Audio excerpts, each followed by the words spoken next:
Less than 24 hours after the original attack, I spoke with Wall Street Journal Deputy Bureau Chief for the Middle East, based in Tel Aviv, Shayndi Raice, and she joins me again today.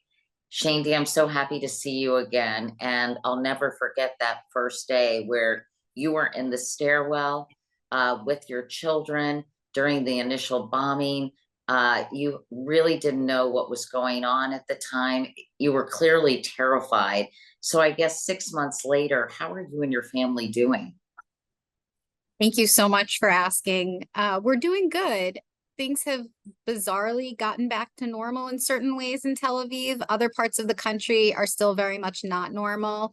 There's been hundreds of thousands of people who've been displaced in both the north and the south. So the livable territory of Israel has sort of shrunken.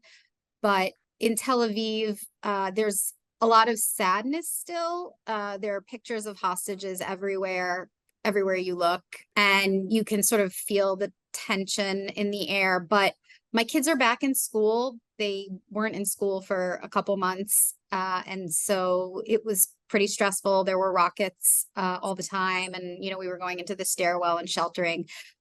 But it's just bizarrely normal now. Have the rockets decreased in the last 6 months, or tell me how often you have to go into your bomb shelter? We haven't had to go in, and I can't remember the last time a rocket hit Tel Aviv. Might have been December. So it's been months where it's been normal in Tel Aviv, where you still get rockets. Obviously, in the north of Israel, there are rockets all the time, but that's been pretty much evacuated of civilians. And that's coming from Hezbollah along the northern border of Israel, southern border of Lebanon. And then from Gaza, you still get rockets. I would say not every single day, but maybe every other day, something like that. And that also is mostly falling in territory where civilians have been evacuated. So, it's like I said, like the livable territory of Israel has shrunk. There are lots of displaced people, hundreds of thousands, but where I live in Tel Aviv, which is sort of the center of the country on the coast, restaurants are full, cafes are full, people go to the beach on the weekends, and, schools are open again. And, we live normal lives. I want to get to the broader implications of this war in a moment, Shayndi, but let's start with some recent news. Israel's top military commander, Lieutenant General Herzi Halevi, formally acknowledged on Wednesday that its military had made a grave mistake and apologized for the attack on an aid convoy that killed 7 workers from a group we in our company know well. It's the World Central Kitchen, and I'm sure you know it as well, run by the beloved Jose Andres. What do you think of this rare admission of fault on the part of the Israeli military? And what do you think it signals to the international community right now? I do feel like it's a bit of an inflection point in the conflict. There have been obviously very high civilian death toll. There have been aid workers who've been killed, but this is the first example of foreign aid workers that were killed in Gaza. And I think what's also significant is that UNRWA and the UN had been one of the primary forces behind delivering food to civilians in Gaza. And Israel has had a lot of issues with the UN, and your viewers may know that Israel published some material alleging that several UN workers had participated in October 7th. And so the relationship between the UN and Israel is very complex, but the relationship with World Central Kitchen is actually not complex. WCK has provided something like 2 million meals to Israelis who are displaced in Israel. And the Israelis really viewed them, I think, as a preferred provider of aid, and had worked with Chef Andres. And so this is definitely something that is going to be very problematic and difficult for them. One, because he was exactly the kind of group that they wanted to be working with, or at least that they said they wanted to be working with. But also because now they don't have anyone to help get aid into Gaza. And so, the greater the humanitarian disaster is, in Gaza, the more pressure there is from the world on Israel to stop the war in Gaza. And that's something that they don't want to do. And so it seems to me that from Israel's perspective, it would be beneficial for them to be able to get more aid into Gaza and to work with partners like WCK. And so it really does present a very big problem for them and their ability to complete the fighting in this war in the way that they want to do that when incidents like this happen. So it could be a turning point in certain ways. It's hard to really predict at this moment, but it does feel like a big moment. Israel says it's not putting any limitations on humanitarian aid, but there's only one Israeli crossing into Gaza that's open at the moment. Talk about this situation and Israel's part in it. Yeah, so Israel, like you say, says that it's approving truckloads of food to go into Gaza, and that the problem is the UN, which, as I said earlier, is sort of the primary organization that's running food distribution inside Gaza. It's, you know, it's a bit unclear exactly what all the different problems are, but I can say that it's many different problems that are coming together. You have the problem of looting, which is rather significant. When aid does get inside Gaza, right away the trucks are looted. You know, sometimes it's by armed criminals, sometimes it's by just desperate people who, because they're starving, you know, and there's such a limitation on food that they just, you know, come on and attack these trucks. But the problem is that the food, once it gets in, isn't being distributed properly. So that's one problem. The other problem is, like you say, there's only one crossing going through. And again, you know, the Israelis claim that the problem isn't on their end. They can approve as many trucks as the UN can take. You know, they've claimed at different points that, you know, they have 400 trucks that are waiting to get in. And it's just the UN doesn't have the capacity to be able to get the food to the people that it needs.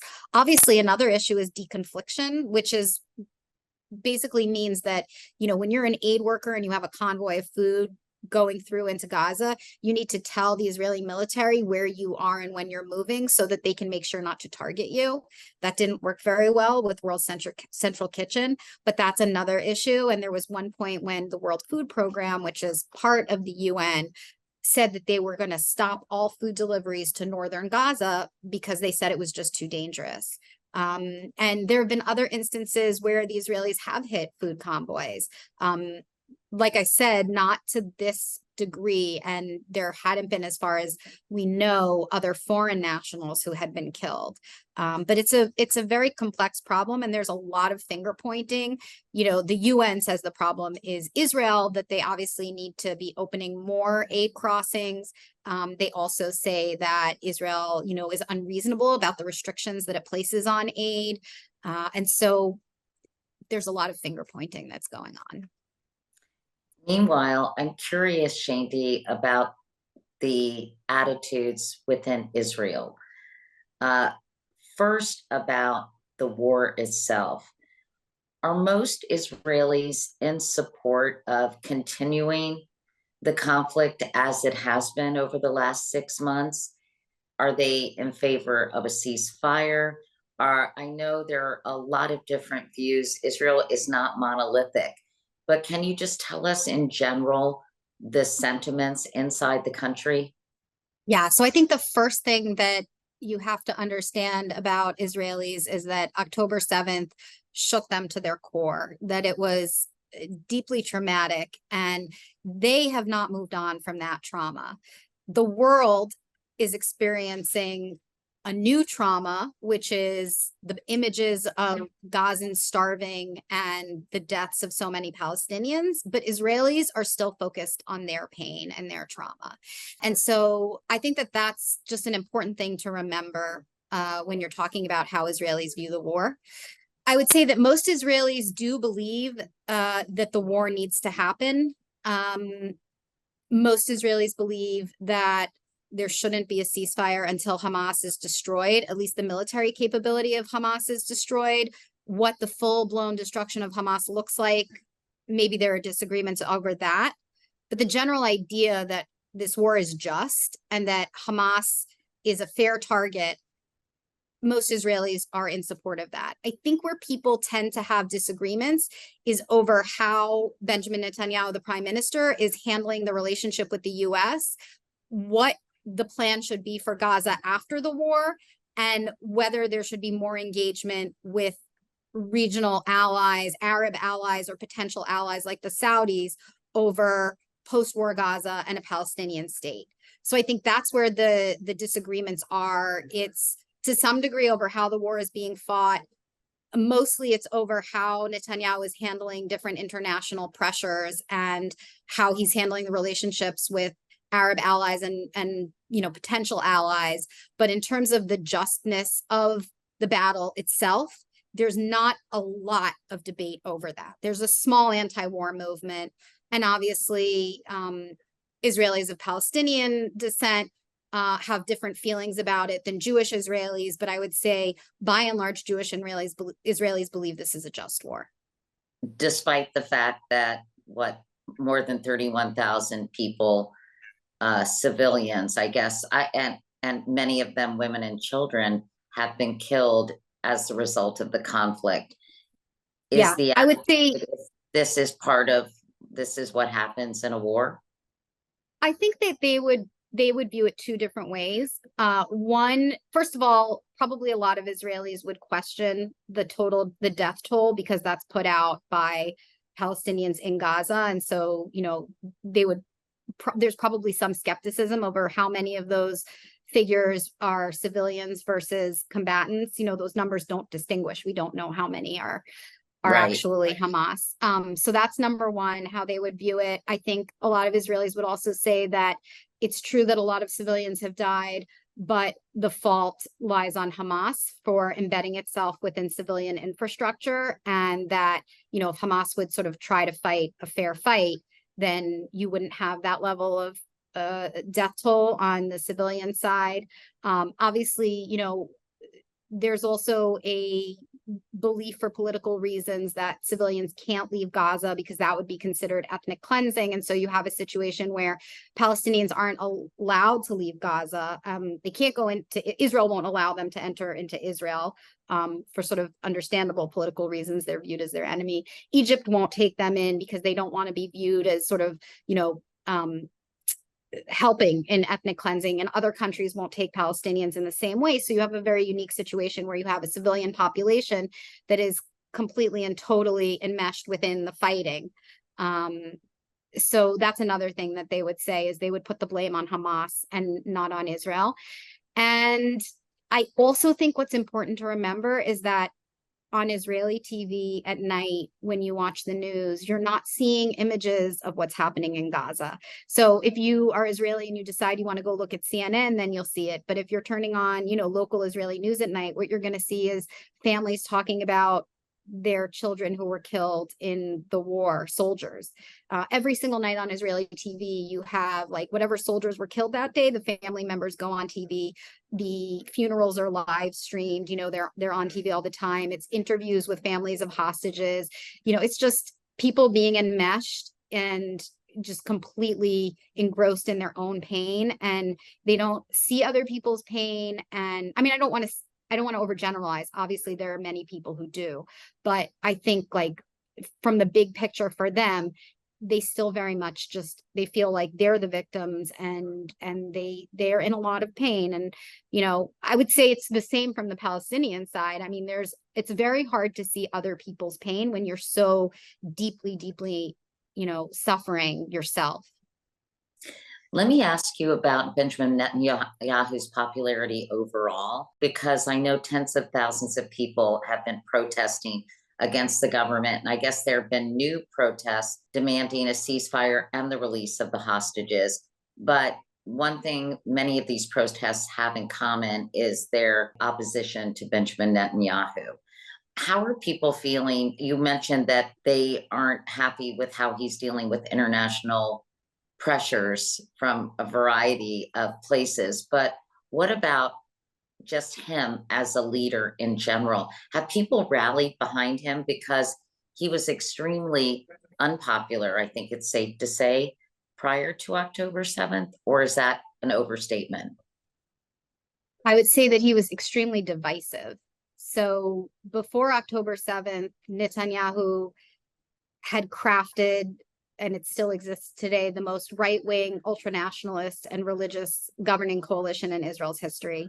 He had, over the course of his career, alienated his own colleagues, and so sort of mainstream right-wing Israeli lawmakers would no longer sit with him. And so in order to actually create a coalition in parliamentary politics, he had to go to extremists who had never before been brought into a government because they were considered, racists. And at one point, one of the political parties that he now allies with was actually outlawed in Israel. And so, he did something that was very controversial by allying himself with people who were viewed as very much on the fringes of Israeli society.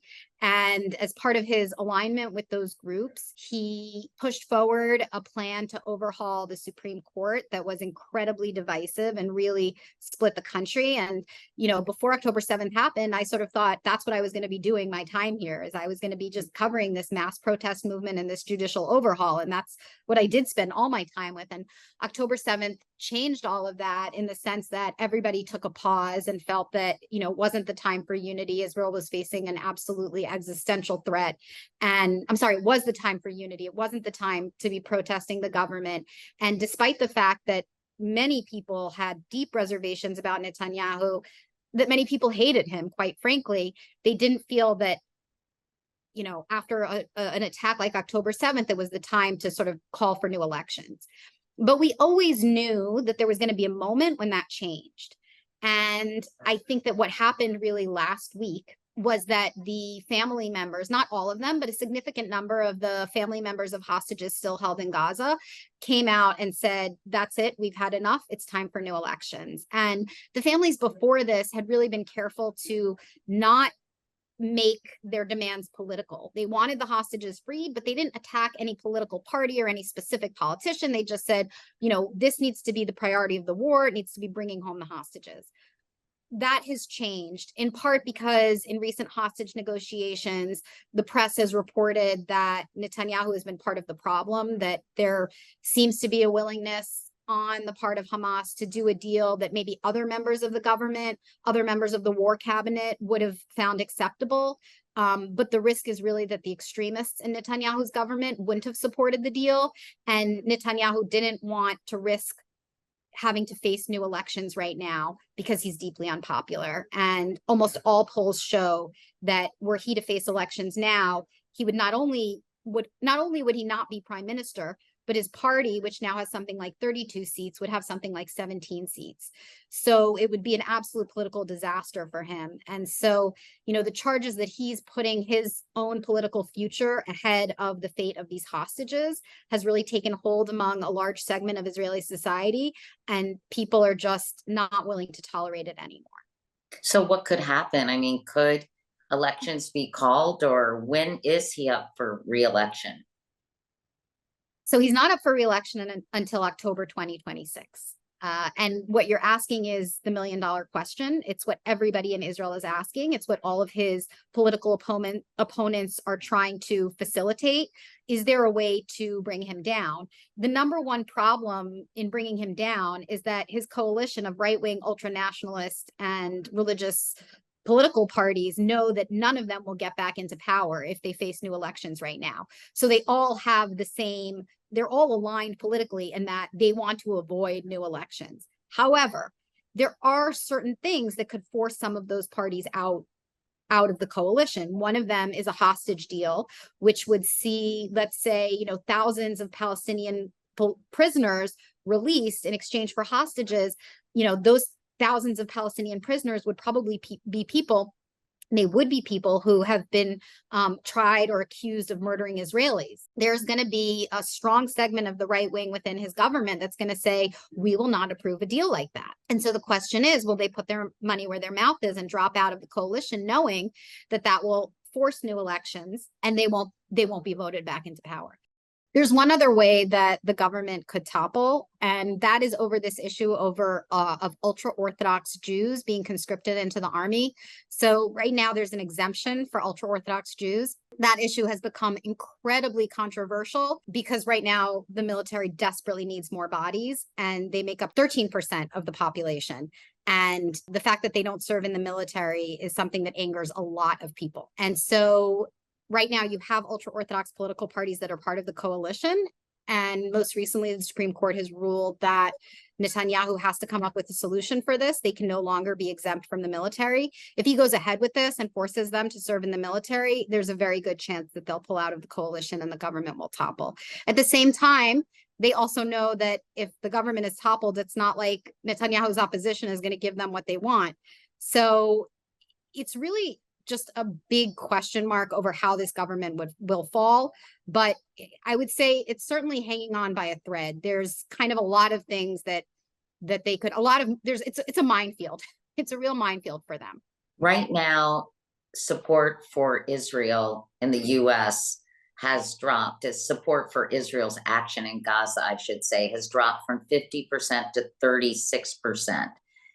Do people in Israel talk about or understand or completely reject the notion that support for what they're doing has declined pretty precipitously, and that the international view of the country is not particularly good at this moment in time? I think there's a lot of concern. I think it's divided again between people who think that Netanyahu is completely mishandling the relationship with the US and with other Western allies. And those people feel that if there was different leadership and the war was being handled differently, then Israel wouldn't be quite the pariah that it is in certain circles. And then you have people who just feel utterly confounded and, again, like, just don't really understand completely why they are not being viewed as the victim in this conflict. So I think it's divided, but I would definitely say that there is very grave concern among large segments of society about the fact that the world appears to be against them, especially the United States. What they attribute to that reasoning, though, I mean, there are some people who think that it's Netanyahu who's destroyed that relationship, and there are other people who think that it stems from dormant anti-Semitism. So, you know, people see it. Some are confounded by it. Some think it's anti-Semitism, and some think it's a mismanagement of politics. Let's talk about views toward President Biden in Israel, Shayndi. It reportedly is getting frustrated with Benjamin Netanyahu's handling of the war, but he hasn't moved to put conditions on military aid or taken other measures within his control. How do people in Israel, and of course that's a massive overgeneralization, but how do people feel about the Biden administration and its support of Israel, but the fact that the fabric is starting to pull apart a bit in terms of how the US administration is feeling about the current conflict? So after October 7th, Biden was Israel's wartime president. There was obviously, before October 7th, just deep divisions over Benjamin Netanyahu, and a lot of people who blamed him for October 7th for not seeing the warning signs and not doing more to protect Israel. And he knew that and maybe didn't come out in the beginning sort of as strongly as some people would have liked in terms of comforting the country. Whereas, Israelis, I mean, I remember the day that Biden basically made this threat. He said to Hezbollah, if you're thinking about attacking Israel, don't. And the word don't was splashed over every single Israeli newspaper with a big picture of Biden. He was absolutely beloved. I think Israelis probably still like him more than they like Netanyahu. But I would say that the picture is more complicated now. I think that I don't hear people, honestly, like expressing anger at Biden. I think they either feel frustrated that Netanyahu hasn't managed the relationship well, and there's sort of general frustration that the world doesn't understand them. I guess there's some corners that feel that Biden had been more supportive in the beginning, and why isn't he as supportive as he was? But I do think generally Israelis actually are pretty supportive of President Biden, and they feel that he has a deep connection to Israel, and he calls himself a Zionist, and so there's definitely concern over what's happened with the U.S. relationship. But overall, I would say he's still pretty popular in Israel, and Trump, on the other hand, had been very popular in Israel during his presidency, but I think some of the things that he's said recently on Israel have raised some questions among Israelis about what his administration would do for Israel during a potential second term. Really? Like what? So this was interesting. A couple of weeks ago, two Israeli journalists went to interview Trump in Mar-a-Lago, and they were affiliated with a right-wing newspaper called Israel Hayom that is actually owned by the Adelsons, and the Adelsons are close to Trump. And so they had, I think Mrs. Adelson had arranged the interview, and they asked Trump really directly, like, what he thinks Israel needs to do in the war in Gaza, and he basically said Israel needs to stop the war. They've got to finish up. They've made a big PR blunder, and they've made themselves look really bad, and it's time to finish things up. And the journalists sort of tried to press him to talk about the hostages. He didn't say anything like that, like Hamas needs to return the hostages and then Israel needs to end the war. And so I think there's been a lot of concern in Israel over what a second term would look like. I'd also say that he had a relatively good relationship with Netanyahu during his first term, but then got really mad at Netanyahu because Netanyahu was one of the first world leaders to call up President Biden and congratulate him when he won. And Trump came out in a book, basically using some rather choice words when he talked about Netanyahu. And so I think that there's just a lot of people who are a bit worried about sort of where he would stand on Israel. And, as there's a very strong sort of isolationist tendency and wing within the MAGA side of the Republican Party. And so the Republican members of Congress are, very supportive of Israel, but Trump hasn't really made the kinds of statements that those members of Congress have made. Interesting. Let's just talk briefly about the hostages, because obviously, there are a lot of heartbroken and distressed families still in Israel. I can't imagine what the last 6 months have been like for those poor people. And I know that 130 hostages abducted on October 7th remain in captivity, including, I understand, the bodies of at least 34 people. How are those people doing? You mentioned that many were fed up with Benjamin Netanyahu's leadership, but do they still have hope that some of these people are still alive? I think that family members try very hard to have hope, and sort of choose to be positive. I don't know that there's a lot of reason to be positive. It's a really hard situation. And, as you say, there's something like 30 hostages that are dead. We've reported in the Wall Street Journal that private Israeli intelligence estimates have believed that it's potentially over 50 who are dead. And so it's a really tough situation. And this is where I say again that Israelis are really mired in their own pain, because these hostage families are out all the time. Where I live in Tel Aviv, they've taken over this square that's directly across from the Israeli version of the Pentagon. And they've created this impromptu art installation with new art coming up all the time. It's called Hostage Square. And the families of the hostages actually live there. Some of them have been camping out for the last 6 months there. And if you go there, you can just talk to them. They're there sitting, waiting to talk to visitors. And they have, different rallies every Saturday night and then every Thursday. I mean, they're constantly out and they're rallying and they're in the news. And so it's an ongoing pain that the families feel and that Israel as a collective feels. And so I think that's also why it's really hard for Israelis to to see what the world sees when what they see is they only see the faces of those hostages. Some people are frustrated, Shayndi, that there doesn't seem to be any end game. There is confusion over what will happen to Gaza after the war. Will it be occupied by Israel, as some right-wing members of Netanyahu's inner circle have suggested? So what is your understanding for the end game after this war, if this war ends ultimately? This question ties directly back to Netanyahu not wanting to bring down his government. He knows what the answers are. The answers probably include some sort of agreement with some Gulf countries like the UAE and the Saudis to come in along with the Palestinian Authority and create some sort of civilian authority that can run Gaza that's not Hamas.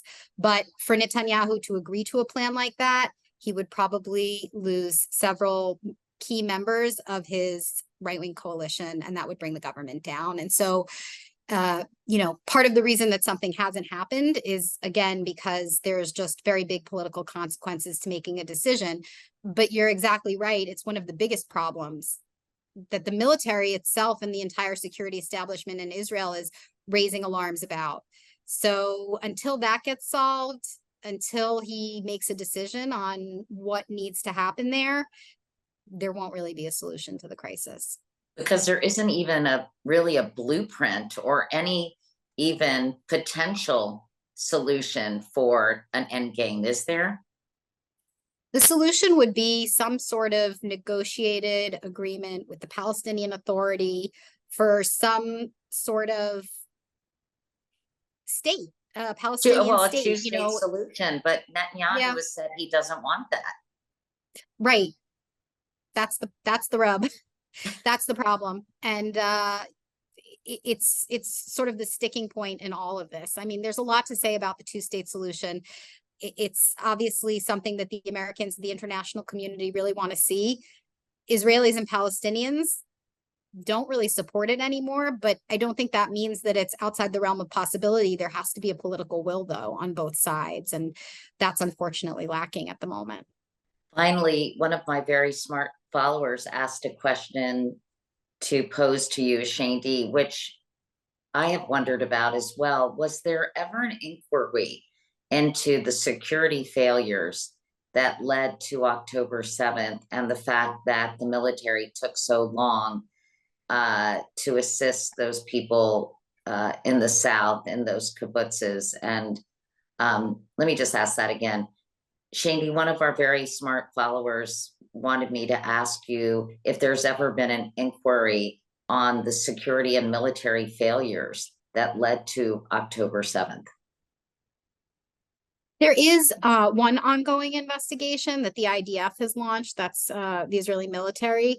But I think the bigger investigation is going to come after the war. At least that's sort of historically what Israel has done. Most leaders at the who were in power on October 7th, other than Benjamin Netanyahu, have accepted responsibility. Most of them are expected to resign when the war is over and usher in a new batch of leadership. And they know and are aware that everything that they did before October 7th is, going to come under a spotlight. That process hasn't really gotten going in like complete full speed yet. It'll probably happen after the war. This is going to be a very long process that will probably take the country a decade to come to terms with, if not more. We know some things about the intelligence failure. We don't know everything. I would say my assessment is that overall, it wasn't that Israel didn't know. It wasn't an intelligence failure in the sense that Israel didn't have the intelligence. It was an intelligence failure in the sense that they misinterpreted the intelligence. There was a very fundamental belief throughout all levels of government, all the way up to Benjamin Netanyahu, that Hamas did not want to start a war with Israel. And so despite what they saw, despite the preparations that they saw going on, despite all the military drills that they saw that had been going on for months, despite even warnings that morning that Hamas appeared to be preparing for something, they just didn't budge from that overarching belief that they had that Hamas didn't want to start a war. And, you know, unfortunately, it had completely devastating consequences. But all the details of sort of why they believe that, how they believe that, the extent to which they knew that something was happening, that'll take years to come out. Shayndi Raice, thank you so much for talking to us again. I know we talked to you the day after October 7th. We really appreciate your perspective 6 months later. So thank you. Thank you.